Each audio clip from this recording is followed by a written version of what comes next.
خدا کرے میری عرض پاک پہ اترے وہ فصل گل جسے اندیشہ زوال نہ ہو، جہاں جو بھی پھول کھلے وہ کھلا رہے برسوں، یہاں خزاں کو گزرنے کی بھی مجال نہ ہو، جہاں جو سبزہ کھلے وہ ہمیشہ سبز رہے، اور ایسا سبزہ کہ جس کی کوئی مثال نہ ہو۔ خدا کرے میرے ایک بھی ہم وطن کے لیے حیات جرم نہ ہو، زندگی وبال نہ ہو۔ خدا کرے میری عرض پاک پر اترے وہ فصل گل جسے اندیشہ زوال نہ ہو۔ اسیر آزاد یوٹیوب چینل کی جانب سے تمام محب وطن پاکستانیوں کو عرض پاک کی عید ولادت بہت زیادہ مبارک ہو۔ پاکستان بلا امتیاز لاکھوں قربانیوں اور بے شمار جدوجہد کا ثمر ہے، اور اس نعمت خداوندی کے لیے آج ہم اپنے رب کریم کے شکر گزار ہیں۔ آج کی یہ خوبصورت محفل کو سجایا گیا ہے تاکہ ہم تحریک پاکستان میں ان تمام اقلیتی ہیروز کے کردار کو سرا سکیں کہ انہوں نے تحریک پاکستان میں مولانا قائد اعظم محمد علی جناح کے ساتھ کیا کردار ادا کیا، ان کی کیا کوششیں تھیں، اور اس کے ساتھ ہم اس بات کا بھی احاطہ کر سکیں کہ پاکستان میں بسنے والی اقلیتوں کو آج اس ملک کے اندر کون سے مسائل درپیش ہیں۔ ہم اسیر آزاد یوٹیوب چینل کے شکر گزار ہیں کہ جنہوں نے یہ خوبصورت پروگرام ترتیب دیا ہے، اور ان موضوعات پر روشنی ڈالنے کے لیے آج ہم نے دعوت دی ہے ڈاکٹر میڈم نورالنساء صاحبہ کو۔ آپ کا بہت شکریہ، آپ ہمارے پروگرام میں تشریف لائیں۔ آپ 2002 میں پیپلز پارٹی کی سیٹ سے ایم پی اے منتخب ہوئی ہیں، اور ان کا جو خاندانی پس منظر ہے وہ بھی بڑا ہی لمبا چوڑا ہے، تو اس لیے یہ ایک گہری نظر اقلیتوں پر اور اقلیتوں کے حقوق پر رکھتی ہیں۔ تو آج یہ ہماری خوش بختی ہے کہ وہ ہمارے درمیان ہیں، تاکہ ہم ان کی زبانی جان سکیں کہ تحریک پاکستان میں مسیحی رہنماؤں کا کیا کردار رہا ہے، اور تعمیر پاکستان میں اقلیتوں نے کس طرح اپنا کردار ادا کیا ہے۔ اور یقیناً یہ پروگرام ہماری نوجوان نسل کے لیے نہایت ہی آگاہی اور تربیتی پروگرام ہوگا۔ جی میڈم جی، ہم آپ کے بہت شکر گزار ہیں، آپ ہمارے اس چینل پہ تشریف لائیں تاکہ ہم آپ کی زبانی سن سکیں کہ تحریک پاکستان میں پاکستان بنانے میں جو اقلیتیں ہیں، خصوصاً جو مسیحی لوگ ہیں، ان کا کیا کردار رہا ہے۔ بسم اللہ الرحمن الرحیم۔ سب سے پہلے میں مشکور ہوں اسیر آزاد ٹی وی چینل کی کہ جنہوں نے آج اس موقع پہ مجھے اپنے خیالات کا اظہار کرنے کے لیے یہاں پہ مدعو کیا۔ آپ نے بڑا زبردست جو ایک دعائیہ نظم پڑھی، اللہ کرے کہ واقعی پاکستان کے ایسے حالات آگے چل کے ہوں کہ یہاں پہ تمام کمیونٹیز ایک خوشحال اور محفوظ زندگی گزار سکیں۔ آپ کے سوال کے حوالے سے کہ مائنورٹیز کا کیا رول رہا ہے پاکستان کو بنانے میں، پاکستان کو کریشن میں، تو میرے خیال میں اگر اس ٹائم پہ کہ جب ہم پاکستان کی ایک موومنٹ چل رہی تھی، اگر اس ٹائم پہ ہمارے ساتھ اقلیتیں ہماری اسپیشلی میں کرسچنس کی بات، کرسچن کمیونٹی کی بات کروں گی، اگر وہ ہمارے ساتھ نہ کھڑے ہوتے تو شاید ہمارے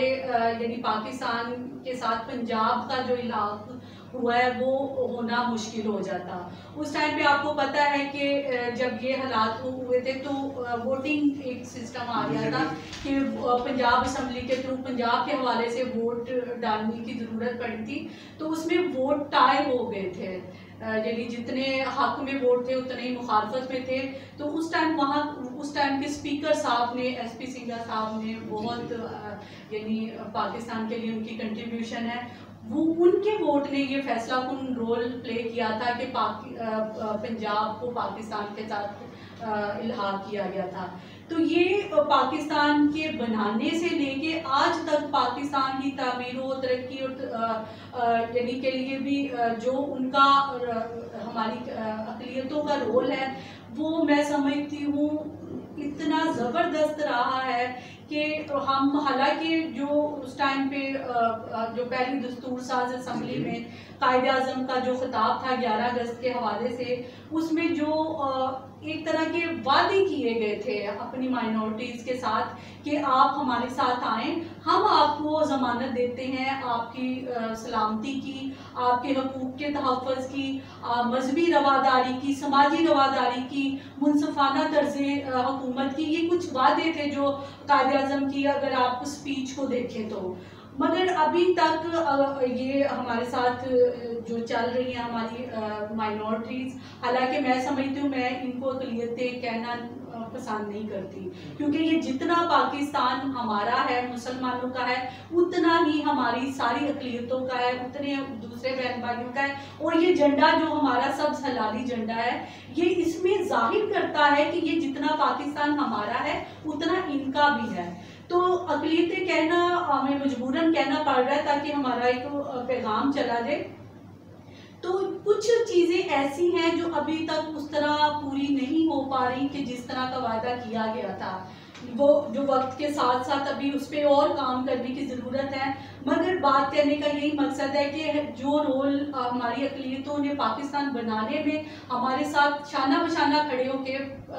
کیا تھا اس کا ہم دینا ان کا دے نہیں سکتے. میڈم آپ نے بہت اچھی بات کی ہے اور میں اپنے سننے والے اسپیشلی نوجوانوں کو یہ پیغام دینا چاہتا ہوں کہ ڈاکٹر صاحبہ نے بڑی ہی خوبصورت انداز سے اس سوال کا جواب دیا ہے اور جو اقلیتوں کا کردار ہے خصوصاً جو مسیحی قوم ہے اس کے کردار کو انہوں نے بڑی ہی خوبصورتی کے ساتھ بیان کیا ہے. آپ کی بات سن کر مجھے مارون لیزلی مڈل کورٹ جو ونگ کمانڈر ہیں ان کی بیٹی کا ایک واقعہ یاد آ رہا ہے. وہ جب سرگودا میں زیر تعلیم تھی تو ان کے ساتھ علی نام کا ایک لڑکا پڑھتا تھا. تو ان کے نام کو دیکھ کر اس نے سمجھا کہ شاید یہ کوئی فورن ہے اور اس نے اس سے کہا کہ یہ وطن یہ ملک آپ کا نہیں ہے تو آپ ایسا کرو کہ اس ملک سے چلے جاؤ, نکل جاؤ. تو وہ بڑی ہی ڈسارڈ تھی اور وہ یہ بات سن کے گر پڑی, بے ہوش ہو گئی. پھر جیسے وہ اٹھی تو اس نے پھر اس لڑکے کو بڑے زوردار تماچے مارے اور پھر وہ واپس اپنے گھر آ گئی. پریشان بھی تھی, ڈر رہی تھی اور اس کی امی نے کہا پاپا آنے والے ہیں وہ تمہیں ڈانٹیں گے. اور جیسے ہی مارون لیزلی صاحب گھر آئے تو اس نے اپنی بیٹی کو سمجھایا کہ بیٹے آپ نے گھبرانا نہیں, اس طرح کی پریشانیاں باتیں تانے آپ کو سننے پڑیں گے مگر آپ نے ایک بات یاد رکھنی ہے کہ اس جھنڈے کے اندر 2 رنگ ہیں اور جو سفید رنگ ہے یہ اقلیتوں کی نمائندگی کرتا ہے, یہ ہمارا رنگ ہے. اور جو سبز حصہ ہے وہ آپ کے دوست کا حصہ ہے اور آپ کے رنگ نے اس سبز حصے کو سنبھال کے رکھا ہے. تو آپ نے اس کو سنبھالنا ہے, سبز حصے کو گرنے نہیں دینا. تو میڈم نے اسی بات کی تشریح کی ہے کہ واقعی پاکستان بنانے میں اقلیتوں کا جو کردار ہے وہ بڑا ہی نمایاں ہے. میڈم ایک اور سوال میں آپ سے کرنا چاہتا ہوں چونکہ یہ پروگرام ہم 11 اگست کے تعلق سے ریکارڈ کر رہے ہیں. قائد اعظم کی جو سپیچ ہے 11 اگست کے تعلق سے وہ بڑی ہی نمایاں اہم تقریب ہے. تو کیا آپ یہ بات سمجھتی ہیں بطور سماجی اور سیاسی ورکر کہ پاکستان میں بسنے والی اقلیتوں کو اس سپیچ کے مطابق, تقریر کے مطابق اس طرح کے مساوی اور برابر کے حقوق حاصل ہیں یا نہیں جس طرح کے ریاست مدینہ میں بھی حضرت محمد صلی اللہ علیہ وسلم نے وہاں بسنے والی تمام اقلیتوں کو برابر کے حقوق دیے؟ آپ اس کے بارے میں کیا کہنا چاہتی ہیں؟ جی یہ اس سے پہلے بھی میں نے یہی کہا ہے کہ سب سے پہلے تو آپ دیکھیں کہ حقوق ملنا یا نہ ملنا تو بعد کی بات ہے.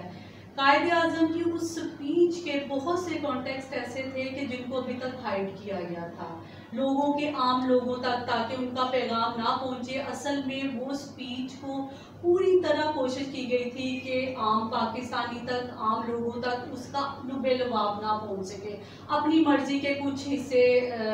یعنی پبلش ہوئے، باقی انہوں نے کوشش کی کہ پوری طرح اس کو غائب کر دیں. مگر بات یہی ہے کہ وہ اسپیچ کوئی بند کمرے میں یا اکیلے انہوں نے نہیں کی تھی. انہوں نے پہلی اسپیچ کی تھی دستور ساز اسمبلی میں اور پورے عوام کے سامنے کی تھی، اور اس میں انہوں نے کلیئرلی کہا تھا کہ حکومت پاکستان کا اس سے کوئی سروکار نہیں ہے کہ کوئی ہندو ہے، کوئی مذہب، وہ کس مذہب سے تعلق رکھتا ہے، وہ کس کاسٹ سے تعلق رکھتا ہے، وہ کس ریلیجن سے تعلق رکھتا ہے. ہم تمام شہری پاکستان کے شہری ہیں، اور ریاست کا جو کردار ہے وہ ماں والا کردار ہے. تو اس میں ہمارے جتنی مائنورٹیز ہیں، وہ چاہے چرچ میں جائے، چاہے گرجا گھر میں یا کسی بھی عبادت گاہ میں جائیں، یہ ہمارا کنسرن نہیں ہے. سب کو ایکولی رائٹس ملیں گے. اور یہ قائد اعظم کی بعد کی بھی اسپیچز میں، یہ تو ان کی سب سے پہلی اسپیچ تھی نا، اس کے بعد بھی جتنی اسپیچز ہوئی انہوں نے بار بار اس پہ زور دیا کہ پاکستان کے رہنے والے تمام شہریوں کو. اور آپ دیکھیں جب یہ دستور ساز اسمبلی میں قائد اعظم نے خطاب کیا تھا، یہ چیئرمین شپ منڈل صاحب جو وہاں اس ٹائم کے تھے، ان کے یعنی چیئرمین شپ کے اندر، اور پھر ان کے آپ انہیں دیکھیں مائنورٹیز پہ قائد اعظم کا کتنا اپنے ساتھیوں پہ کتنا ٹرسٹ تھا کہ انہوں نے سب سے پہلے لا منسٹر بھی ان کو اپوائنٹ کیا. تو یہ آپ یعنی ان کو اللہ تعالیٰ نے اتنی زندگی نہیں دی، ورنہ انہوں نے شروعات جس طرح سے کی تھی، جس طرح سے اپنے ساتھ لوگوں کو لے کے چلنا شروع کیا تھا، بعد کے آنے والے لوگوں نے، جن لوگوں نے یعنی پاکستان کو کوشش کی ہے کہ ہمیشہ تنزلی کی طرف جائے، نیچے کی طرف جائے، ان لوگوں نے بڑی کوشش کی ہے کہ اس ملک کے عوام میں یعنی پھوٹ ڈالی جائے. یہ صرف اقلیتوں اور اکثریتوں کے حوالے سے نہیں ہے، یہ مسلمانوں کے حوالے سے بھی دیکھ لیں. شیعہ سنی فیکٹر کبھی آ جاتا ہے، کبھی دیوبندی فیکٹر آ جاتا ہے. اسی طرح مسلمانوں کے حوالے سے اور دوسری کمیونٹیز کے حوالے سے کوشش کی گئی ہے کہ یہ آپس میں جڑ کے نہ رہے تاکہ پاکستان کو کمزور کیا جا سکے. تو اس تقریر کے حوالے سے جو قائد اعظم کے الفاظ تھے یا جو ان کے ارادے تھے، اس پہ ابھی تک اس طرح عمل نہیں ہو رہا جس طرح ضرورت ہے. اور اس کے لیے ضروری ہے کہ تمام پولیٹیکل پارٹیز جو آئین کے حوالے سے، جو 1973 کے آئین میں اقلیتوں کو حقوق دیے گئے ہیں، اسی طرح ہی عمل درآمد ہونا چاہیے. اقلیتوں کے پڑھے لکھے بچوں کو اسی طرح ہی نوکریوں میں حصہ ملنا چاہیے جس طرح باقی لوگوں کو ملتا ہے. تو یہ کچھ چیزیں ہیں جس پہ ابھی کام کرنے کی ضرورت ہے. بالکل، میں اس بات کی تائید بھی کرتا ہوں، اور آپ کی پارٹی کے تعلق سے بھی، کہ آپ کی پارٹی نے اس سلسلے میں بہت اہم کردار ادا کیا ہے. 26 مئی 2009 کو یوسف رضا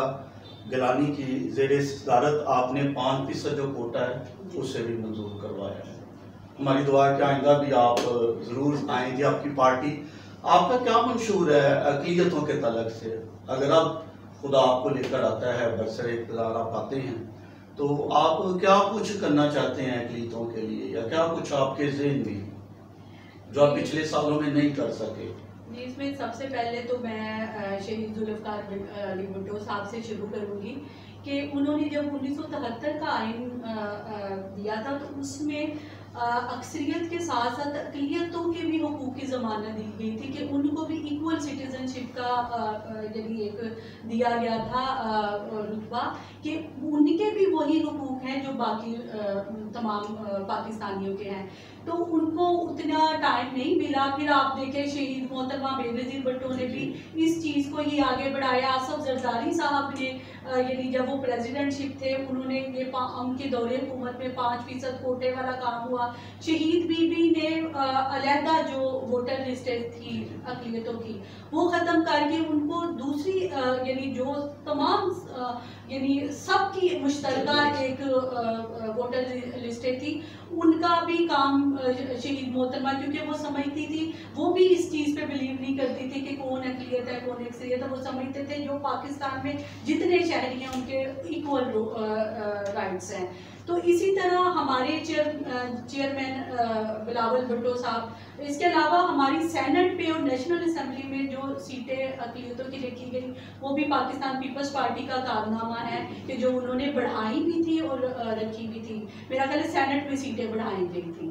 تو ابھی ہمارے چیئرمین بلاول صاحب چونکہ پارٹی کو لیڈ کر رہے ہیں، وہ بھی پروگریسو معاشرے پہ بڑا زور دیتے ہیں، اور وہ یہ چاہتے ہیں کہ جو پاکستان کی تمام اکائیاں ہیں وہ اس پاکستان کو مضبوط بھی کریں، اس کی فیڈریشن کو بھی مضبوط کریں اور مل جل کے پاکستان کو ترقی کی راہ پہ لے کے جائیں۔ آپ جانتے ہیں کہ پیچھے ان کے اس اسٹیٹمنٹ کو بڑا کریٹیسائز بھی کیا گیا کہ انہوں نے کہا کہ اگر کسی اور کمیونٹی سے بھی پرائم منسٹر کے عہدے تک کوئی ایلیجیبل ہے، کسی میں اہلیت ہے تو اس کو آنا چاہیے، پریزیڈنٹ کے عہدے تک پہ بھی اور پرائم منسٹر کے عہدے پہ بھی۔ ان کے کہنے کا یہ مقصد تھا کہ جو آئین کے تحت پازیٹیو چینجز آ سکتی ہیں سب کی مشاورت سے اس کو لانا چاہیے، اور دوسری اقلیتوں کو بھی، دوسری کمیونٹیز کو بھی موقع ملنا چاہیے کہ وہ پاکستان کو سرو کر سکیں اچھے سے اچھے ہوتے ہیں۔ بہت اچھی بات ہے، خدا کرے کہ آپ برسر اقتدار آئیں اور یہ جو آپ کا منشور ہے آپ اسے پورا بھی ضرور کریں۔ اچھا میڈم، آخری سوال ہے، پاکستان کو بے شمار مسائل درپیش ہیں اور ان میں سے سب سے بڑا جو مسئلہ ہے وہ مذہبی، نسلی اور علاقائی انتہا پسندی ہے۔ بطور سیاسی اور سماجی کارکن آپ کیا پیغام دینا چاہتی ہیں ہماری مسیحی قوم کو بھی اور دوسرے تمام سننے والے ناظرین کو بھی؟ کیا ہم کس طرح ایک پیج پہ اکٹھے ہو سکتے ہیں تاکہ ہم سب مل کر بلا امتیاز رنگ و نسل، قوم، مذہب اپنے ملک کی ترقی کے لیے کام کر سکیں؟ اس میں سب سے پہلے تو یہ ہے کہ ہم یعنی میں لاسٹ بھی ہمارے اقلیتی ہمارے کرسچن کمیونٹی کے پروگرامز میں ایک چیز پہ کہتی رہی ہوں کہ اپنے بچوں میں اور اپنے بچیوں میں ایجوکیشن کو جتنا پروموٹ کر سکتے ہیں، اپنے بچوں کو تعلیم کی طرف لے کے آئیں، کیونکہ آپ یہ دیکھیں کہ ابھی تو بہت اچھے حالات ہیں۔ میں 2002 میں جب MPA بنی تھی تو مختلف پروگرامز میں جب میں اقلیتی علاقوں میں یا کرسچن یا کوئی ہندو اس ٹائپ کے کوئی پروگرام تھے، وہ لوگ بچوں پہ ایجوکیشن پہ اتنا فوکس نہیں کرتے تھے آج کی نسبت، مگر آج بہت بہتری آئی ہے، مگر فی الحال مزید بہتری کی ضرورت ہے، کیونکہ جب تک ہم یعنی ساری اکائیاں مل کے اپنے بچوں کو پڑھائیں گے نہیں، اپنے بچوں کو آگے نہیں لے کے آئیں گے، وہ کس طرح پاکستان کی ترقی کے لیے رول پلے کر سکیں گے؟ تو سب سے پہلے ضروری یہی ہے کہ ایجوکیشن کو زیادہ سے زیادہ بڑھایا جائے تاکہ پاکستان ترقی کرے، پاکستان مضبوط ہو، اور پاکستان کی مضبوطی تبھی ممکن ہے کہ یہ جو ایک یعنی عدم برداشت کی ایک صورتحال پیدا ہوتی جا رہی ہے، اس میں پورا جو آپ کہیں پہ بھی واقعہ دیکھ لیں وہاں پہ جہالت سب سے پہلے رول پلے، کوئی بھی واقعہ دیکھ لیں، اگر عدم برداشت اس معاشرے میں کبھی بھی یعنی برداشت کا عنصر پنپ نہیں سکتا جہاں پہ تعلیم نہ ہو۔ تعلیم آپ کو اچھے اور برے کا فرق بتاتی ہے، اور تعلیم آپ کو بتاتی ہے کہ آپ نے کسی اور کی بات کو بھی سننے کا کتنا حق اس کو دینا ہے۔ اگر آپ اس کی بات سنیں گے نہیں، برداشت نہیں کریں گے، تو پھر بہت سی متشدد کارروائیاں ہوتی ہیں، بہت سے یعنی ایسی چیزیں جو نہیں ہونا چاہیے ایک پروگریسو معاشرے میں وہ ہو جاتی ہیں۔ تو کوشش یہی ہے کہ اپنے بچوں کو پڑھائیں ان کو، تاکہ برداشت، اچھے برے کی تمیز آئے، پھر ہی پاکستان کو آگے لے کے جائے۔ آپ نے بڑے سادہ خوبصورت طریقے سے اس کا جواب دیا ہے کہ تعلیم ہی وہ ہتھیار ہے جس کی بدولت قومیں ترقی کرتی ہیں، اور تفرقات، ہر طرح کے تعصبات تعلیم ہی کی بدولت ختم ہوتے ہیں۔ اگر ہم تعلیم یافتہ ہوں گے، تربیت یافتہ ہوں گے، تب ہی ہماری قوم جو ہے وہ ترقی کرے گی اور ہم ترقی یافتہ اقوام کا مقابلہ کر سکیں گے۔ شکریہ میڈم، آپ کا بہت بہت، آپ نے ہمیں ٹائم دیا اور اپنی خوبصورت آرا سے ہم سب کو آپ نے مستفید کیا، شکریہ آپ کا۔ آخر میں 11 اگست کے تعلق سے ایک شعر میں اپنے سننے والوں کی نظر کرنا چاہتا ہوں۔ مسجد میری تو کیوں ٹامے، میں کیوں توڑا مندر، مسجد میری تو کیوں ٹامے، میں کیوں توڑا مندر نو، آجا دومی بہ کے پڑھیے ایک دوجے دے اندر نو، آجا دومی بہ کے پڑھیے ایک دوجے دے اندر نو، صدیاں وانگو آج بھی کچھ نہیں جانا مسجد مندر دا، صدیاں وانگو آج بھی کچھ نہیں جانا مسجد مندر دا لو تے تیرا میرا لگنا تیرے میرے خنجر میں۔ خداوند آپ سب کو برکت دے اور ہمیں توفیق بخشے کہ ہم سب مل کر ایک ہو کر اپنے ملک پاکستان کی ترقی کے لیے کام کریں۔ آپ سب کا بہت شکریہ۔